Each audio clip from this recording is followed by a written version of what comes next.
IBomma lovers ఎంతమంది ఉన్నారో ఇక్కడ అటెండెన్స్ అయితే వేసేయండి. మిడిల్ క్లాస్ వాళ్ళకి ఐబొమ్మ అనేది ఒక వరం కదా. అస్తమాను మనం థియేటర్స్కి వెళ్ళి అన్నాన్ని డబ్బులు పెట్టి మనం మూవీస్ అయితే చూడలేం కదా. ఇంకా ఇంట్లోనే ఉండి యాప్లకు కూడా మనం ఎక్కువ మనీ అయితే మనం స్పెండ్ అయితే చేయలేము. ఇలాంటప్పుడే అందరూ ఇంట్లో ఉండి కరోనా టైం నుండి కూడా ఐబొమ్మలో మూవీ చూడడం అయితే ఒక అలవాటుగా అయితే మారిపోయింది. ఈ మధ్య కాలంలో ఐబొమ్మ రవిని అయితే అరెస్ట్ చేశారు కదా.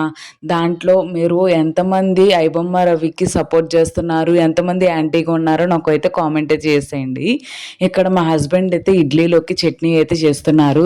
ఆల్రెడీ చట్నీ ప్రీపిక్స్ అయితే మేము ముందుగానే చేసి పెట్టుకున్నాము. ఇంకా దాంట్లోనే వాటర్ పోసి ఇట్లా చట్నీ అయితే ప్రిపేర్ అయితే చేసుకున్నాము. దాంట్లోకి పోపు కూడా వేసుకొని మా ఇడ్లీ అయితే ఎంజాయ్ అయితే చేసేస్తున్నాము.